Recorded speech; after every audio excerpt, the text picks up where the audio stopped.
بسم اللہ الرحمن الرحیم اللہم یا رحمن یا رحیم ویا ارحم الراحمین وصلی علی من ارسلتہ رحمتا للعالمین۔ نہایت ہی واجب الاحترام بزرگان محترم، برادران عزیز، آج ہم آپ کی خدمت میں اللہ کے مبارک نام کا ایک اسم اعظم بیان کرنا چاہتے ہیں۔ یعنی ایک مبارک نام ہوتا ہے اور ہر اس مبارک نام کے ساتھ بعض اکابر علماء نے چند الفاظ کا اضافہ کر کے اس کو اسم اعظم کا درجہ دیا ہے۔ وہ اگرچہ منصوص علیہ نہیں ہیں، قرآن مقدس سے ثابت نہیں ہیں، لیکن چند الفاظ ملا کر وہ کسی نہ کسی احادیث پاک کا، کسی نہ کسی مسنون دعا کا وہ حصہ ضرور ہوتے ہیں، تو ان کو علماء امت اور اکابر نے اسم اعظم کا درجہ دیا ہے۔ اللہ تعالیٰ کا ایک مبارک نام ہے یا صمد، انت الذی یصمد الیک فی الحوائج والملتجا الیک فی الکرب والشدائد۔ یہ اللہ کا مبارک نام ہے، یہ جمالی نام ہے۔ ایک اسم مبارک ہوتا ہے جس میں جلال ہوتا ہے، اور جلال کسی نام میں کم ہے، کسی میں زیادہ ہے۔ اسی طرح جمال بھی کسی نام میں کم، کسی میں زیادہ۔ علماء نے لکھا ہے کہ اللہ کا نام جو یا صمد ہے، اس کے اندر انتہا درجے کا جمال ہے، بہت ہی جمال ہے، اعلیٰ درجے کا جمال اس میں پایا جاتا ہے۔ 134 اس کے اعداد ہیں۔ اعداد کے مطابق پڑھنے سے بے شمار فوائد حاصل ہوتے ہیں، اور اس اسم مبارک کا جو موکل ہے اس کا نام نوریائیل ہے، جس کے تحت 4 رئیس ہیں، اور ہر رئیس کے تحت 134 صفحے ہیں۔ یہ سارے فرشتے مل کر اس کے عامل کی مدد کرتے ہیں اور مددگار بنتے ہیں ہر میدان میں، جہاں کہیں اس کو ضرورت پڑتی ہے، جائز کام ہو، اللہ عز و جل اپنے فرشتوں کو ان کا مددگار بنا دیتے ہیں۔ پروردگار عالم نے بہت سے مواقع پر اپنے فرشتوں کو بھیجا ہے انسانوں کی مدد اور نصرت کے لیے۔ تو بہرحال اس مبارک نام کا مطلب کیا ہے؟ جیسے ہم کہتے ہیں، کسی کے پاس جاتے ہیں کہ جناب یہ کام کر دیجئے، تو وہ کہتا ہے یہ کام تو بہت مشکل ہے، آپ کا کام مشکل ہو سکے، تو ہم اس کو کہتے ہیں کہ جناب والا سب کچھ آپ ہیں، اگر کرنے پہ آ جائیں تو کام تو ہو جائے گا، سارے افسر آپ کی مانتے ہیں۔ تو صمد کا نام یہ ہے، صمد کے نام کا معنی یہ ہے کہ صمد وہ ذات ہے، سب کچھ وہی ہے، بس اور کچھ نہیں، نہ کسی سے کچھ ہو سکتا ہے، سب کچھ وہی ہے، اور ہر چیز اسی کی عطا سے وابستہ ہے۔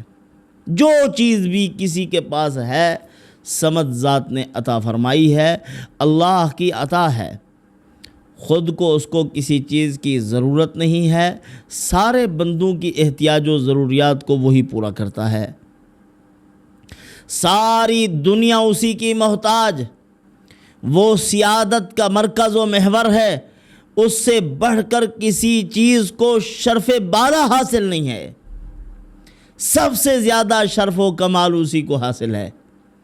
تمام کمالات کی صفات سے متصف اگر کوئی ذات ہے تو وہ اللہ کی ذات ہے۔ زمان اور مکان کی حدود سے بالاتر ہستی ہے، کائنات کا کسی قسم کے حوادثات اور واقعات اس کو زوال پذیر نہیں کر سکتے۔ اس کی کرسی ابدی کرسی ہے، حاکمیت ہمیشہ کے لیے ہے، اللہ کی بادشاہت کو کوئی توڑ نہیں سکتا، اس کی حکومت کی کوئی بغاوت نہیں کر سکتا۔ تو یہ صمد ذات ہے۔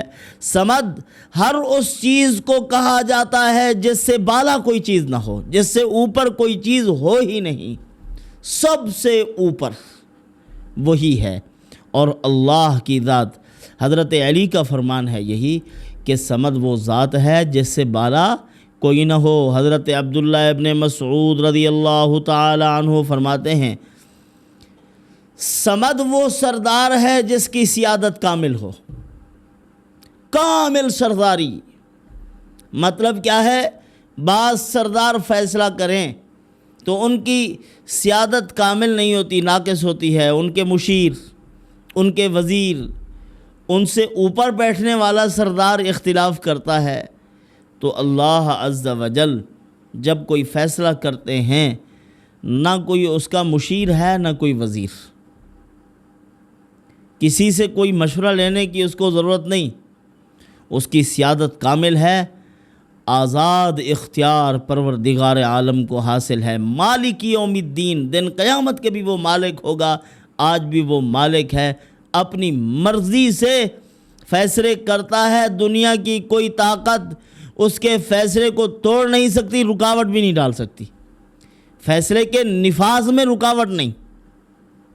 اسی طرح حضرت عبداللہ ابن عباس رضی اللہ تعالیٰ عنہ فرماتے ہیں کہ صمد وہ ذات ہے کہ مصیبتوں کے اوقات میں، پریشانیوں کے اوقات میں اسی عظیم ذات کی طرف رجوع کیا جائے تو اس کو صمد کہا جاتا ہے۔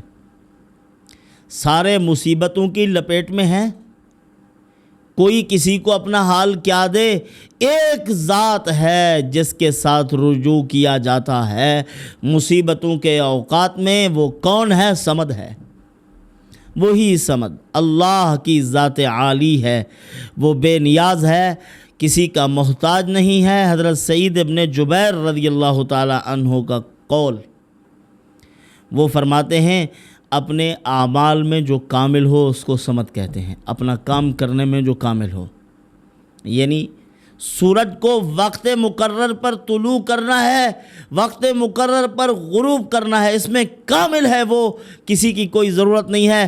وقت مقرر پر اسی کے امر کن سے ہوگا، وقت مقرر پر طلوع ہوگا، وقت مقرر پر غروب ہوگا، وقت کی بھی کمی بیشی نہیں ہوگی۔ صمدیت کی شان رکھنے والے پروردگار عالم کا قرب اور اس کی ذات عالی کا ذکر کثرت سے کرنا چاہیے، تاکہ یہ اوصاف اللہ پاک اپنے بندوں کو بھی عطا فرما دے کچھ۔ اسی لیے علماء نے لکھا ہے کہ ایک تو یہ صاحب کشف بننے کا عمل ہے، جو آدمی یا صمد کو کثرت سے پڑھتا ہے، روزانہ 900 مرتبہ پڑھنے کا اہتمام کرتا ہے، پروردگار عالم اس کے سامنے غیب کو منکشف کر دیتے ہیں، اس سے پہلے اللہ رب العزت اس کے سارے گناہ معاف کرتے ہیں، دل کی سیاہی دھو دیتے ہیں، دل صاف ہوتے ہیں تو کشف ہوتا ہے۔ اسی لیے پہلے گناہوں کی بخشش، پھر کشف کا راستہ اللہ پاک کھول دیتے ہیں، باطنی امر کا مشاہدہ کروا دیتے ہیں۔ اور علماء نے لکھا ہے یہ کشف جس کو حاصل ہو جائے، اگر اللہ کی طرف سے مقبولیت بھی ہے تو یہ عمر بڑھنے سے بڑھتا رہتا ہے، مزید بڑھتا ہے، مزید بڑھتا ہے، اس کی کسی چیز میں کمی نہیں آتی، حتیٰ کہ وہ اللہ کے خاص اور مقرب بندوں میں شامل ہو جاتا ہے۔ اسی طرح علماء نے لکھا ہے کہ سیف زبان ہونے کا عمل، اس کی یا صمد کی بہت سی دعائیں ہیں، ان مبارک دعاؤں میں زبان کے تاثیر کی بھی دعائیں شامل ہیں کہ اے صمد میری زبان پہ ایسی باتوں کو جاری کر دے کہ جن کا قبول ہونا یقینی ہو، میری زبان جو کہے وہ شرف قبولیت پائیں، اس کے اندر وہ دعائیں موجود ہیں۔ تو برادران عزیز، یا صمد کی جو خاصیات ہیں، ان خاصیات میں سے ایک خصوصیت یہ بھی ہے کہ بندہ سیف زبان بن جائے، جو کچھ بھی مانگے اللہ پاک عطا فرما دیں۔ صحابہ کرام رضوان اللہ تعالی علیہم اجمعین میں سے ایک صحابی تھے جو کچھ کہتے اللہ پاک ویسے کر دیتے تھے، اسی لیے صحابہ کرام رضوان اللہ تعالی علیہم اجمعین غزوات میں جانے سے پہلے اس صحابی کو پکڑتے کہ کہو فتح نصیب ہوگی، پھر اللہ رب العزت فتح عطا فرما دیتے تھے۔ حدیث پاک کا جملہ بھی ہے، لو اقسم باللہ لابرہ، اگر وہ کسی کام پر قسم کھا لیں تو اللہ پاک اس کو پورا کر دیتے ہیں۔ ایک صحابی تھے، غالباً ان کی پھوپھی تھی، کسی بچی کے دانت ٹوٹ گئے، انہوں نے قصاصاً کہا کہ اس کے دانت توڑنے چاہیے، حضور نے بھی فیصلہ فرما دیا، اب انہوں نے کہا میری پھوپھی کے دانت کبھی نہیں ٹوٹ سکتے۔ فرمایا فیصلہ ہے اللہ کے نبی کا، کیسے نہیں ٹوٹ سکتے؟ جب انہوں نے قسم کھا لی کہ نہیں ٹوٹیں گے، اللہ نے اس کے بدلے میں فیصلے اور احکامات اور جاری فرما دیے، دانت ٹوٹنے سے بچ گئے۔ سیف زبان ہونے کا عمل، اس کے لیے تھوڑا مشقت زیادہ پڑتی ہے، آسان نہیں ہے۔ سیف زبان ہونے کے لیے وقت بھی درکار ہے اور ایک خاص مقدار بھی درکار ہے۔ وقت لمبا پڑھنا ہے اس کو، یعنی 5 سے 7 سال۔ جس کی روحانیت مضبوط ہے 5 سال میں سیف زبان بن جائے گا، اور جس کی روحانیت کچھ کمزور ہے تو اس کو 7 سال لگ جائیں گے۔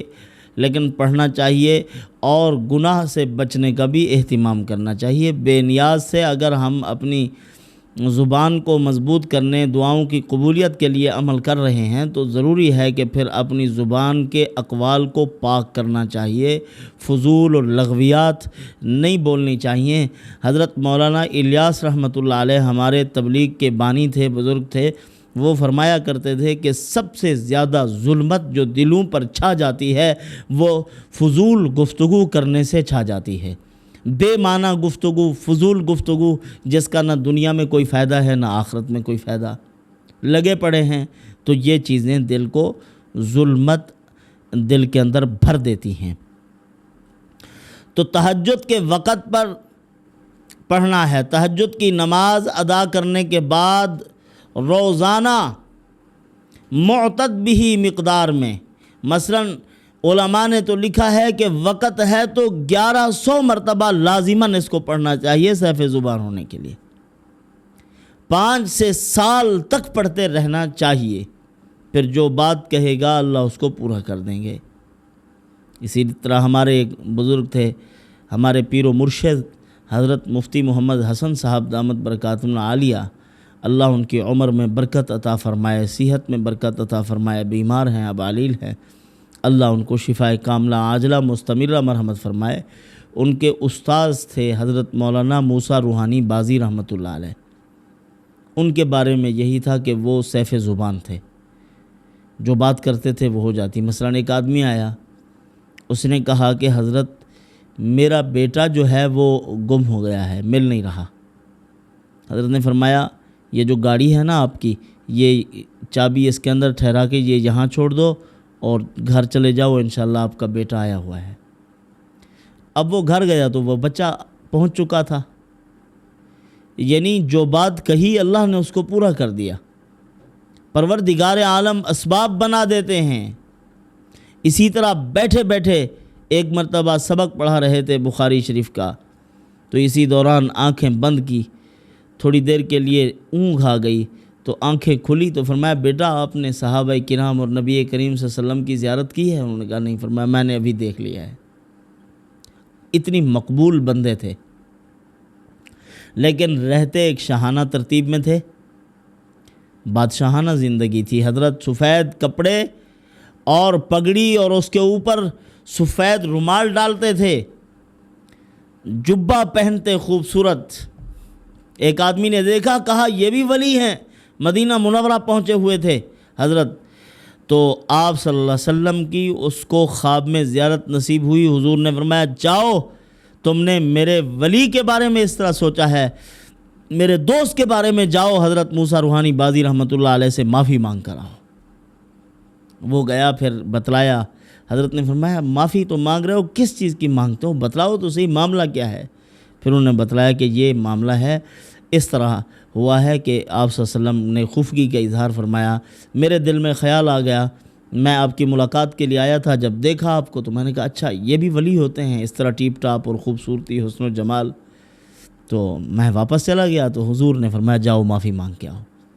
حضرت کی کتابوں کو بڑی مقبولیت نصیب ہوئی۔ حضرت نے ایک کتاب لکھی ہے برکات مکیہ، درود پاک کی کتاب ہے، آپ اس کو پڑھیں اور اپنے اوپر اللہ کی رحمتوں کا مشاہدہ کریں، آپ کو سب کچھ نظر آئے گا، آپ کے معاملات آسان ہوتے ہوئے نظر آئیں گے۔ اور اسماء حسنہ لکھے ہیں اشعار کی صورت میں، بڑے زبردست ہیں، خوبصورت طریقے سے پڑھو تو بڑے پیارے پڑھے جاتے ہیں۔ حمان اللہ رب العالمین من الآفات جسمانا و دینا۔ اس طرح کے اشعار ہیں، سارے زبردست پیارے اشعار ہیں، پڑھتے جاؤ تو 40 دن تک روزانہ صبح و شام 3 مرتبہ اس کو پڑھو تو اس کی تاثیر میں مزید برکت پڑ جاتی ہے، اثر بڑھ جاتا ہے، تو اس کے فوائد بھی بہت زیادہ ہیں۔ تو بہرحال حضرت سیف زبان تھے، اللہ تعالیٰ نے ان کو اس طرح کی کرامتوں سے نوازا تھا، بے شمار ایسی کرامات تھی کہ حضرت نے جو کہا وہ پورا ہو گیا، جس کے متعلق جو کہا وہ کام ہو گیا۔ تو اسی طرح بے نیاز ہونے کے لیے بھی اگر آپ اس عمل کو کرتے ہیں 7000 مرتبہ اس کو روزانہ پڑھنا پڑے گا۔ چند دن اس کو معمول بنا لینے کے بعد آپ محسوس کریں گے کہ آپ کی جیب میں پیسے ختم نہیں ہو رہے۔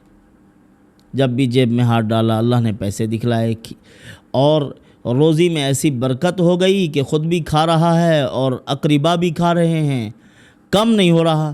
جو لوگ یہ کہتے ہیں کہ ہمارے گھروں میں برکت نہیں ہے، اکثر بیشتر اس قسم کے میسیجز آتے رہتے ہیں کہ ہمارے گھر میں برکت نہیں ہے، کماتے بھی ہیں، کام بھی چل رہا ہے، یہ نہیں ہے کہ کام نہیں چل رہا، لیکن پریشانی یہ ہے کہ گھر کے اندر برکت نہیں ہے، جو آیا ختم ہو گیا، جو آیا ختم ہو گیا۔ تو ان کو چاہیے کہ وہ یا صمد بے نیاز ذات کا ذکر کریں۔ اللہ رب العزت اسی ذکر کی برکت سے ان کے مال میں ایسی برکت پیدا کر دیں گے کہ وہ ختم نہ ہو۔ اسی طرح خوف و غم کو ختم کرنے کے لیے بھی اس کو اپنا معمول بنا لیا جائے۔ جن لوگوں کے دل پر اکثر طور پر خوف رہتا ہے تو وہ صمد ذات کا ذکر کریں جس سے اوپر کوئی نہیں ہے، اللہ کی ذات عالی کا 111 مرتبہ صبح و شام۔ آسان ہے، عام فہم ہے، تھوڑی مقدار ہے، آپ اس کا ورد کرتے رہیں تو انشاءاللہ اللہ پاک غموم و ہموم اور خوف و غم اللہ پاک ختم کر دیں گے۔ آپ کی کوئی پریشانی ایسی نہیں رہے گی کہ جس کی وجہ سے آپ پر کوئی خوف مسلط ہو جائے۔ اس کا جو عامل آدمی ہے اس کے اندر بھی شان صمدیت پیدا ہو جاتی ہے، جس نے اس نام پر محنت کی، اس کو کثرت سے پڑھا اور اس کا مفصل وظیفہ پڑھا، اس کی زکاتیں ادا کی، تو پھر اس کے بعد آپ اس کو پڑھنا شروع کریں گے، اس کے نقوش کو لکھنا شروع کریں گے، اللہ پاک اس کے اندر تاثیر پیدا کر دیں گے۔ اس کی مقدار کیا ہے؟ 9000 مرتبہ 40 دن تک آپ اگر پڑھتے رہیں گے تو اس کے عامل بن جائیں گے۔ پانی پہ دم کر کے کسی کو دیا، اس کو شفا ملے گی انشاءاللہ العزیز۔ خیر و برکت کے لیے کسی کو لکھ کر دیا ہے یا دم کر کے دیا ہے، ان کے اندر خیر و برکت پیدا ہو جائے گی۔ کسی کو بڑی سے بڑی مصیبت ہٹانے کے لیے اس کو پڑھ کر عمل کیا ہے، اللہ تعالیٰ مصیبتیں ہٹا دیں گے، تو اس میں بے نیازی کا دخل ہو جائے گا، اللہ تعالیٰ کی بے نیازی دخیل ہو جائے گی، یعنی اس کے کاموں میں رکاوٹ نہیں رہے گی۔ بعض احباب پڑھتے بھی ہیں، بہت سے ایسے ہمارے ساتھ لوگ رابطے میں ہیں، اللہ تعالیٰ ان کے علم و عمل میں مزید برکتیں عطا فرمائے، جو کہتے ہیں الحمدللہ ہم نے یہ عمل کیے ہیں اور ان اعمال سے ہمیں پتہ چلا ہے کہ ہمارے کام آسان ہو رہے ہیں، بڑی سے بڑی پریشانیاں دور ہوئی ہیں، کتنے پیسے کہیں کسی کے پھنسے ہوئے تھے اللہ تعالیٰ نے وہ نکلوا دیے ہیں۔ اسی طرح بڑی بڑی رکاوٹیں تھیں ان کی، اب میں نے دیکھا ہے ان کو کبھی کس ملک میں جا رہے ہیں، کبھی کس ملک میں، میرا رابطہ رہتا ہے بعض احباب کے ساتھ، تو کام چلے ہوئے ہیں ان کے، اللہ تعالیٰ نے ان کے اندر خیر و برکت پیدا فرما دی ہے۔ تو یا صمد کا آپ ورد کرتے رہیں۔ یہ دعا جو میں نے بتلائی ہے یہ اسم اعظم کا مقام رکھتی ہے، یا صمد انت الذی یصمد الیک فی الحوائج والملتجا الیک فی الکرب والشدائد۔ آپ اس کو پڑھیں گے، پھر اپنے معاملات کا اللہ کے سامنے اظہار کریں، اپنے دکھڑے سنائیں، اللہ پاک آسانی ہی آسانی پیدا فرمائیں گے۔ وما علینا الا البلاغ۔